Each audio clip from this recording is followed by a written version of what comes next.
मंच पर विराजमान मंत्री परिषद के मेरे सभी साथी,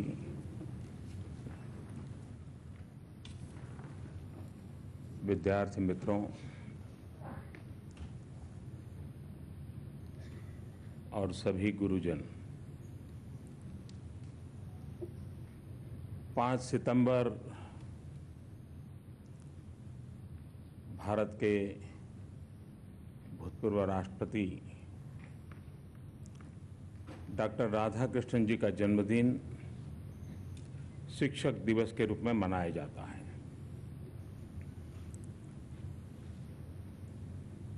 लेकिन कल कृष्ण का भी जन्मदिन आ गया और राधा कृष्ण का भी जन्मदिन आ गया।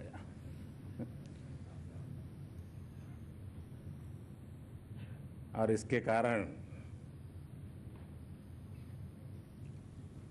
विद्यार्थियों से मिलने का मुझे आज मौका मिला है। कभी कभी लोगों को लगता है कि शिक्षक दिवस पर विद्यार्थियों से क्यों समय बिताते हो।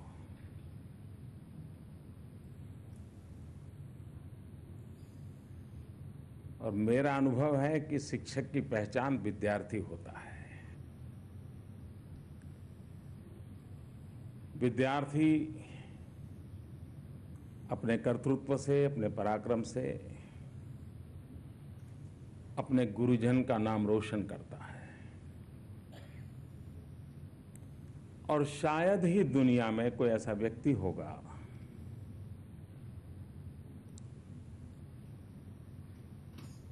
जो इस बात को स्वीकार न करता हो कि उसके जीवन को बनाने में उसकी माता का और उसके शिक्षक का योगदान न हो। हर व्यक्ति के जीवन में कितने ही आप बायोग्राफी, ऑटोबायोग्राफी पढ़ लें, इस बात का जिक्र आता है।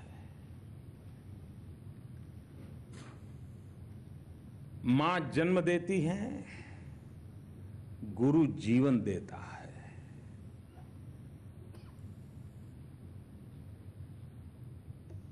एक जीवन जीने की सेंस देता है। और हम लोगों के मन पर भी शिक्षक का इतना प्रभाव होता है। अगर हम 8वीं कक्षा में पढ़ते हो और एक आध हमारे टीचर ने कह दिया हो कि रात को सोते समय पिलो ऐसे रखो, हमने कभी उसको नहीं पूछा होगा कि आप ये कहाँ से लाए, पढ़ा था, कहाँ पढ़ा था, किस साइंस में है, कौन डॉक्टर कहता है। लेकिन हमारे मन में ऐसा रजिस्टर हो जाता है, जब भी सोने के लिए जाते हैं तो वो टीचर याद आते हैं, वो पिलो याद आता है। हम भूल नहीं सकते, जीवन भर नहीं भूल सकते। हर व्यक्ति के जीवन में, अपने बचपन में अपने टीचर ने कही हुई कोई न कोई ऐसी बात होगी जो हमारे जीवन का हिस्सा बन गई होगी। लेकिन करीब करीब हम सब लोग ऐसे होंगे कि टीचर ने हमें जो कठिन बात बताई होगी वो हम सब बिना भूले भूल गए होंगे।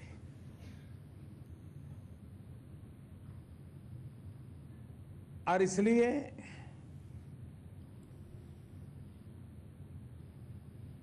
विद्यार्थी के जीवन में शिक्षक का महात्म्य क्या है और शिक्षक के जीवन में विद्यार्थी का महत्व क्या है, ये जब तक आपसी समझदारी विकसित नहीं होती है तब तक एक गैप बना रहता है। कभी कभी तो मुझे लगता है कि जिन शिक्षक मित्रों को लिखने की आदत हो, उन्होंने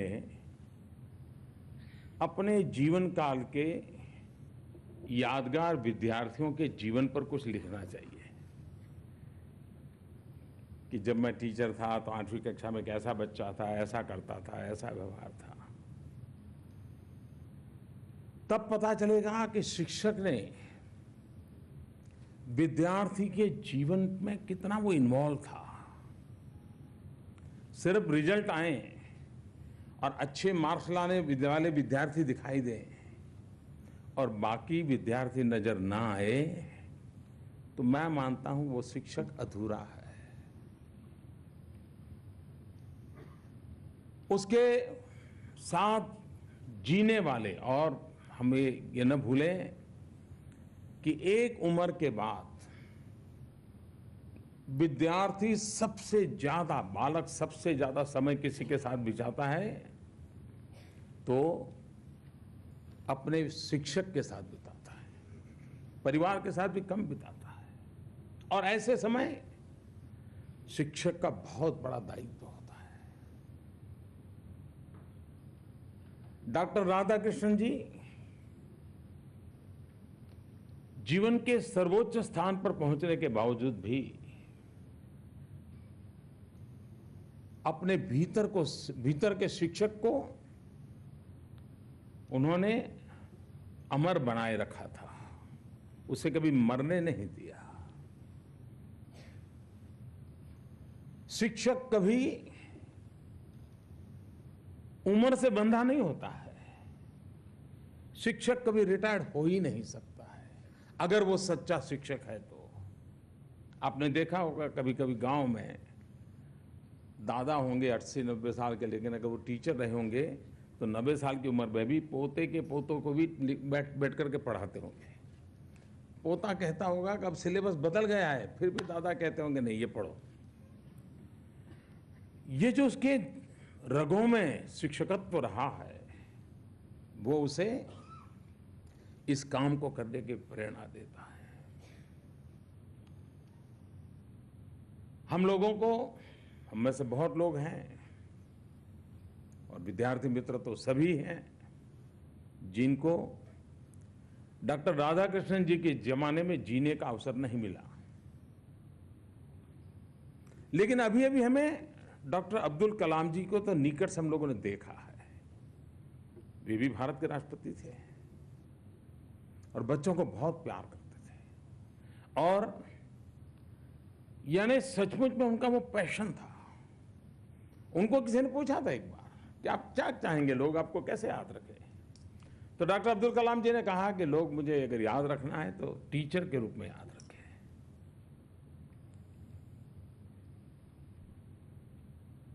मेरे लिए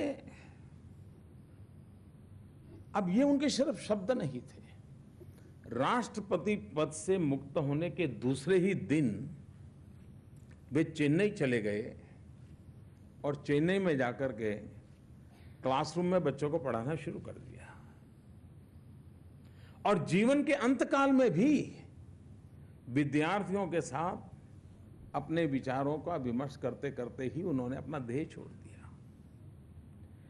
यानी ये भीतर शिक्षक के प्रति अपने आप में संजोया हुआ समर्पण भाव कितना उत्तम होगा कि जिसके कारण वे एक पल भी जीवन में विद्यार्थी से अलग नहीं हो पाए, विद्या के मार्ग से अलग नहीं हो पाए, और हर पल नई प्रतिभाओं को खोजते रहे। हमारे देश में इस बात को हमें स्वीकार करना होगा, और दुनिया के हर देश में, वे शिक्षक दिवस सिर्फ हमारे यहां मनाया जाता है ऐसा नहीं, दुनिया के कई देशों में मनाया जाता है। अलग अलग इंस्पिरेशन होते हैं लेकिन मनाया जाता है। और उसका कारण यह है कि ये जो व्यवस्था है, ये व्यवस्था निरंतर प्राणवान बनी रहनी चाहिए।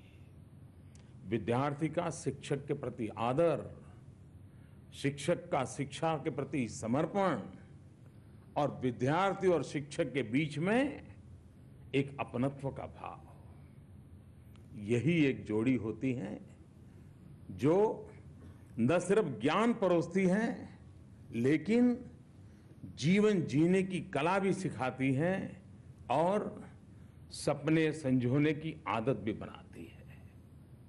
और इसलिए हम लोगों का प्रयास रहना चाहिए।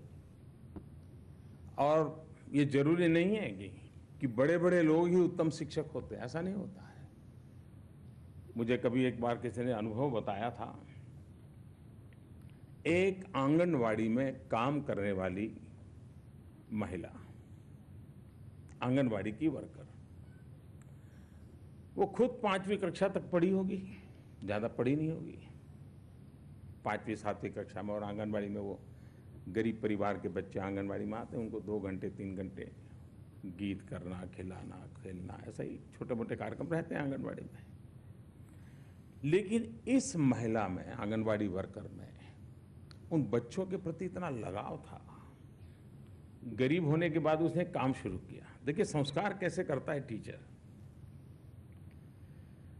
अपनी जो साड़ी थी, अब गरीब परिवार में साड़ी पुरानी हो तो उसको जितना लंबा खींच सके खींचते हैं, और बाद में सोचते हैं कि जब बर्तन बेचने वाला आएगा तो साड़ी के बदले में कुछ बर्तन खरीदेंगे, कोई न कोई चीज खरीदने का प्रयास करते। ये आंगनवाड़ी वर्कर जो कि गरीब थी, उसने क्या किया, अपनी जो पुरानी साड़ी थी उसके छोटे छोटे टुकड़े करके हाथ से उसकी बॉर्डर को ठीक करके उसका छोटा छोटा हैंडकरचिप बनाया।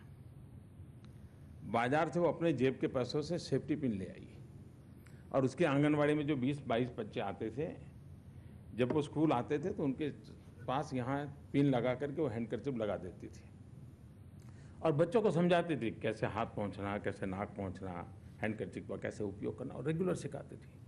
और बच्चे जब वापस जाते थे तो फिर वो निकाल देती थी और घर ले जाकर के धो करके दूसरे दिन ले आती थी।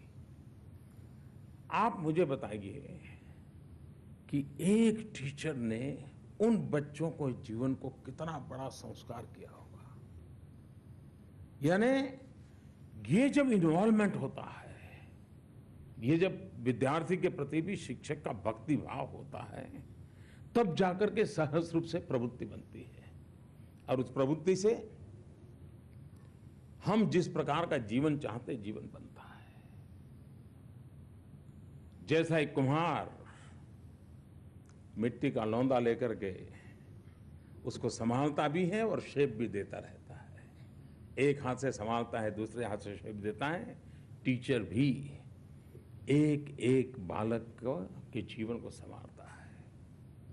आज शिक्षक दिवस पर विद्यार्थी के मन में भी शिक्षक के प्रति वो भाव आवश्यक है, और शिक्षक के लिए भी ये और व्यवसाय जैसा व्यवसाय नहीं है, ये उससे कुछ +1 है। एक डॉक्टर ऑपरेशन करके अगर किसी की जिंदगी बना दें, बचा लें, कठिन से कठिन ऑपरेशन करके, तो देश भर के अखबारों में उसकी स्टोरी छपती है। लेकिन एक टीचर ऐसे जीवन काल में 100 डॉक्टर बना दे तो उस टीचर के तरफ ध्यान नहीं जाता है। आज का समय उन तपस्याओं का स्मरण करने का समय है कि अगर हमें अच्छे डॉक्टर मिले होंगे, अच्छे इंजीनियर मिले होंगे, अच्छे साइंटिस्ट मिले होंगे, तो उसके पीछे कोई न कोई शिक्षक होगा जिसने उसे बनाया होगा और जो देश को बनाने में लगा होगा। और इसलिए हम सबके लिए, हमारे शिक्षकों के प्रति, और एक जमाना था जब मैं छोटा था, गांव में शिक्षक तो इतना आदर का केंद्र रहता था। परिवार में कोई भी शुभ प्रसंग हो तो सबसे पहले बच्चों को कहते थे घर वाले, देखो भाई तुम्हारे टीचर के यहाँ ये रख के आ जाओ, दे के आ जाओ, ये प्रसाद टीचर के यहाँ रख दो। यानी एक इस प्रकार का पूरे गांव का एक सम्मानजनक व्यवस्था। इन व्यवस्थाओं को हमें फिर से विकसित करना होगा, और हर चीज रुपये पैसों से होती नहीं है, संस्कार से होती है, अपनेपन से होती है, उसके महात्म्य से होती है।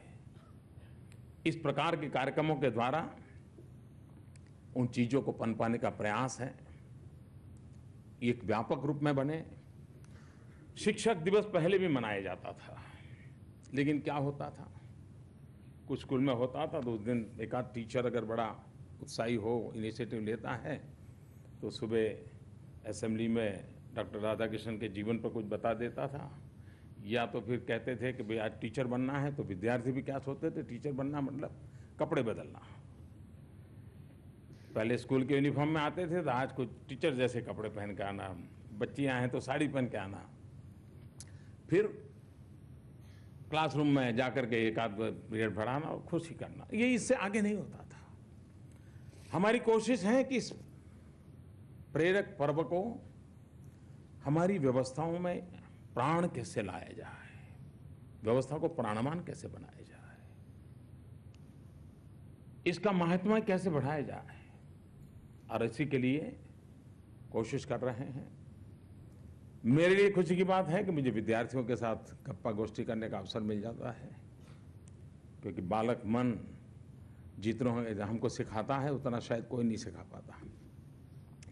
बालक का जो ऑब्जर्वेशन होता है वो सही होता है, यानी एक प्रकार से घटनाओं का सही दर्पण कहीं है तो बालक उस घटना को किस नजरिए से देखता है वो उसका सही दर्पण होता है।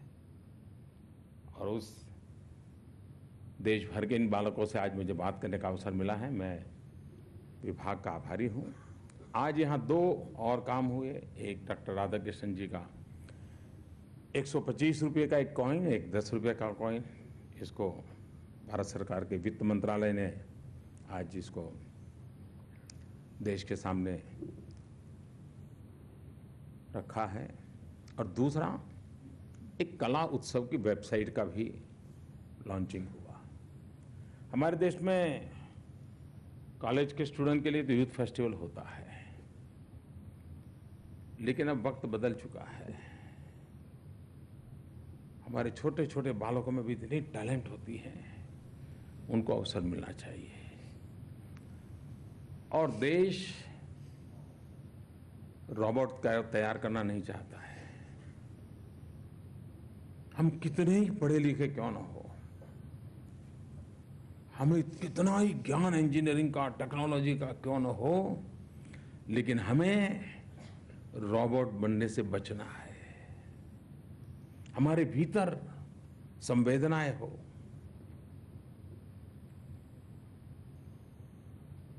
और ये कला साधना से आती है, कला के साक्षात्कार से आती है, कला के साथ सहजता से आती है। और बिना कला के जीवन एक प्रकार से रोबोट सा बन जाता है।